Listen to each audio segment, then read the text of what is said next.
Greetings, Cosmos, and welcome back to Pokemon Hunter, the game where I hunt Pokemon. What was I doing? Oh yeah, I was in Haunted Place. I guess I was going this way. I remember when I was playing the Pokemon trading card game, a quote-unquote friend of mine tried to get me into Begone, intruders, into Magic the Gathering.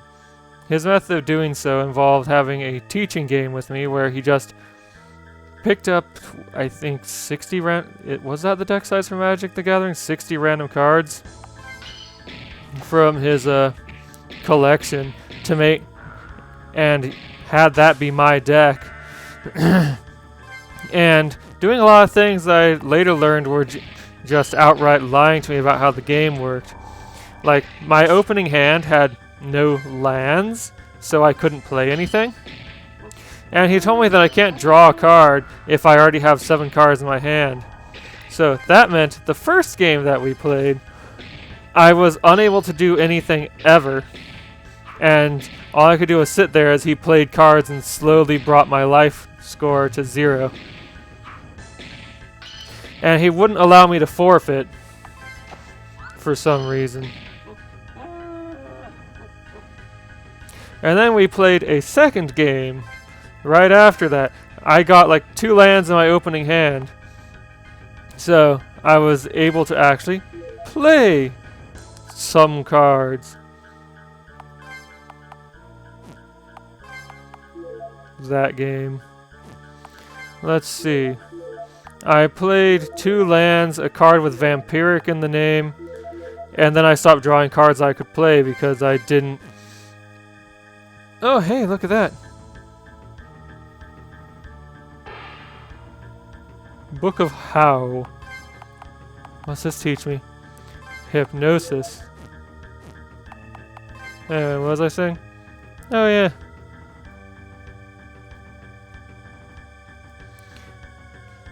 So, like, I ran out of cards I could play because I only had 1 card that cost less than 3 mana. And I only had 2 lands, and so I kept drawing cards that were not lands.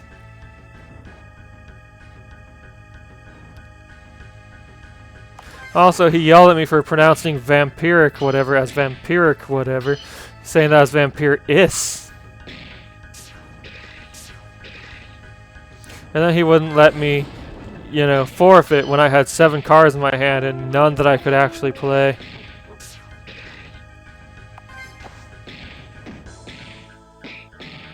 And then he acted like I was being a sore loser when I told him that that game sucked.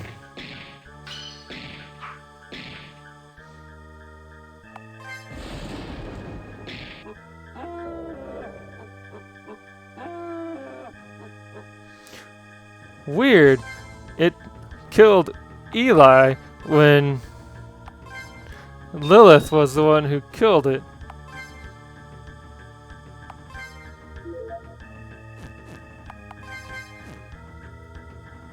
So yeah, that was my first experience with Magic the Gathering. Oh hey, there's another Hunter book. I must get my hands on it.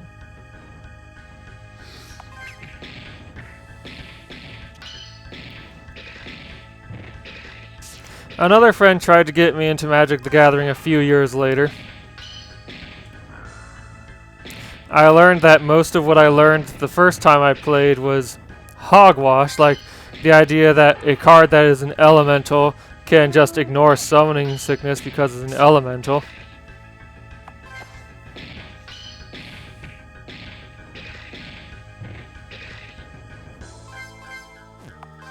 Yeah, I definitely want to heal us.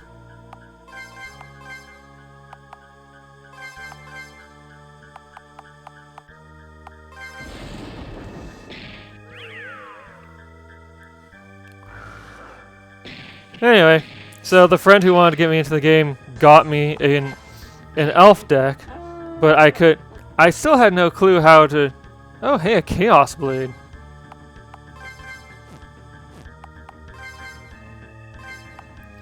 Causes confuse. Let's see, 163, 147. You can't equip it.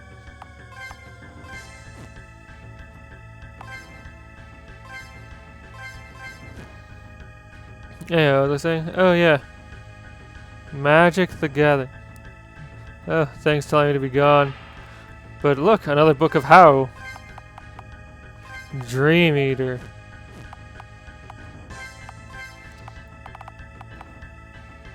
Just a power 50 mind skill. Okay.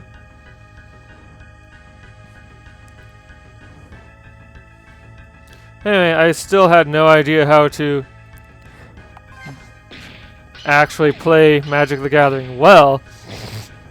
The friend who was trying to get me into the game was uninterested in teaching me how to play well. And so, you know, I didn't enjoy the game because I never felt like I had even a chance of winning. Then, some years later, yet another friend tried to get me into the game, and I tried to stick with it for about a year or so before giving up because, again, never felt like I even had a chance of winning. Although, the second and third friends who got... Did I just get 2 violet helmets? Cool. The second and third friends who tried to get me into the game at least made me feel better about it than the first friend who, as far as I can tell, lied to me and gave me a deliberately terrible deck just so he could feel big.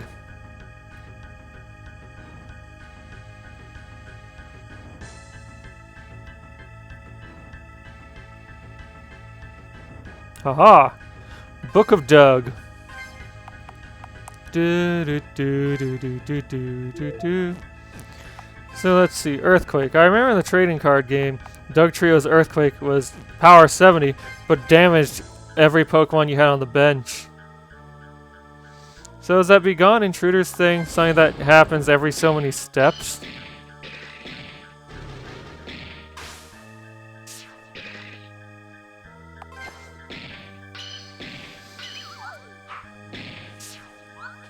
I've played, what, 5 different trading card games by now? Pokemon, Magic the Gathering, Magi Nation, which was my favorite, Yu-Gi-Oh!, which I stuck with for the longest, and Hearthstone. So yeah, I think that's 5. Magic, Pokemon, Magi Nation, Yu-Gi-Oh! Yeah.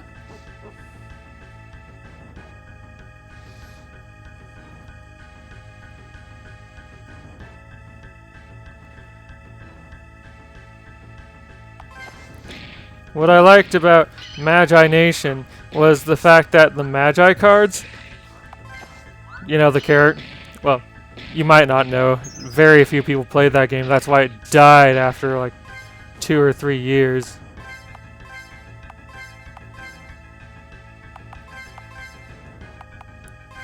Anyway, you got to play with 3 character cards and a deck, and like each time one of your character cards was defeated on your next turn, you'd flip over the next one. And each one had a starting hand of their favorite cards. So, beginning of the game, you'd flip over your first character card, grab their starting cards, and then draw until you had 5 cards in your hand. This gave Magi Nation a degree of consistency that I have never seen in any other game. Because, like, you can pick a character for their starting cards. What, did I get a Chaos Blade? Yeah, I got a Chaos Blade. You can pick a character for their starting cards and have an amazing degree of consistency with having access to those starting cards. It's great.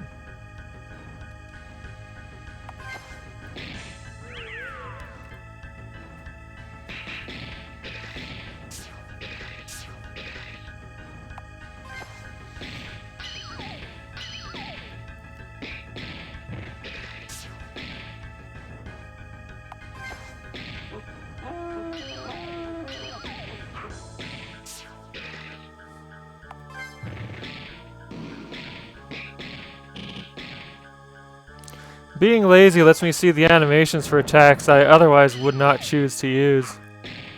It's great. Lots of violet helmets here. I think they're trying to tell me something.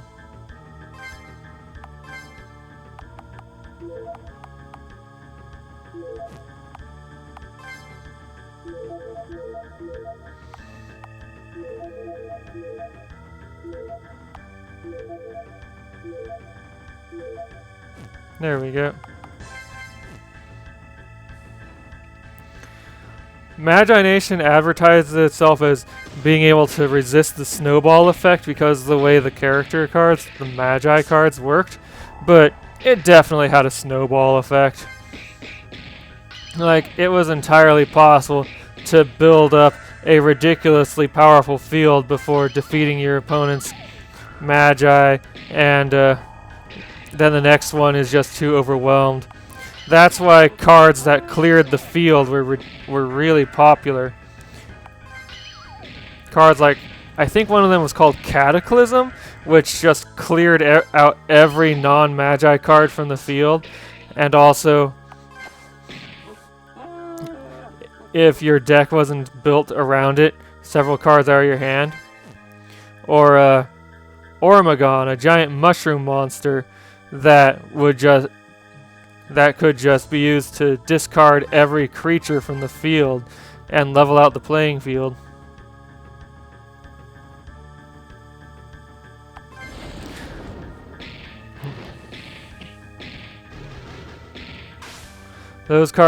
Having at least one of those cards in your deck was practically mandatory.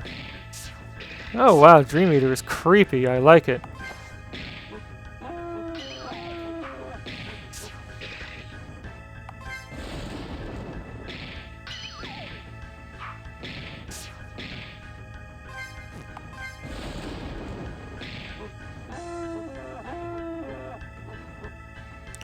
Oh, is the Destiny Stone there to ensure that Destiny Bond goes off? Is that what it does?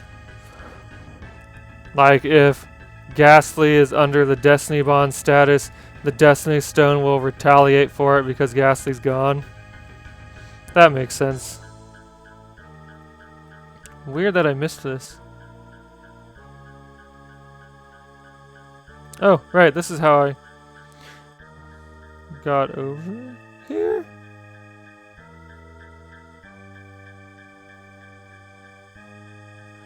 Weird. I think my objective is probably the graveyard.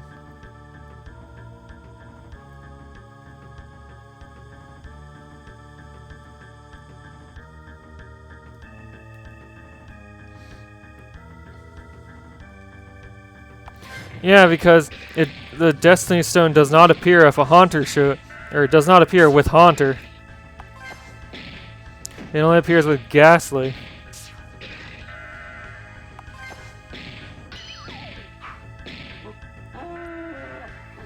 I thought it might be a weird gimmick creature that shows up and was worth a lot of experience since it's hard to kill, but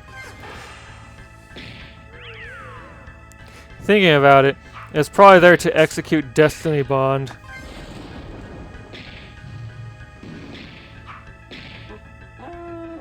Take that, Haunter.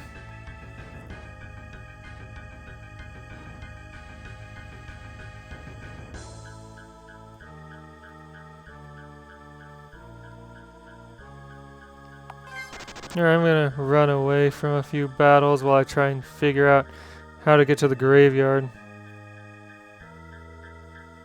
Be gone, intruders.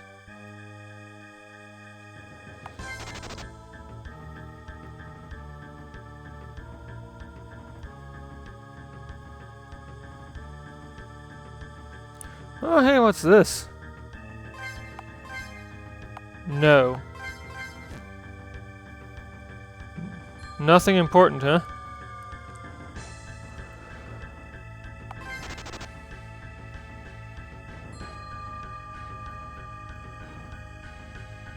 Let's see here. Is this the way to the graveyard?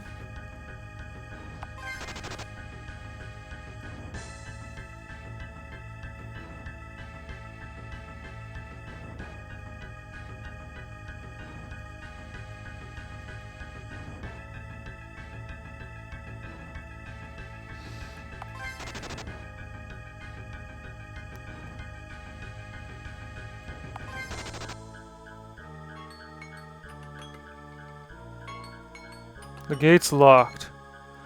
Okay, so I guess I need to find a key. Join you next time when I look for a key for the graveyard. I'll see you then.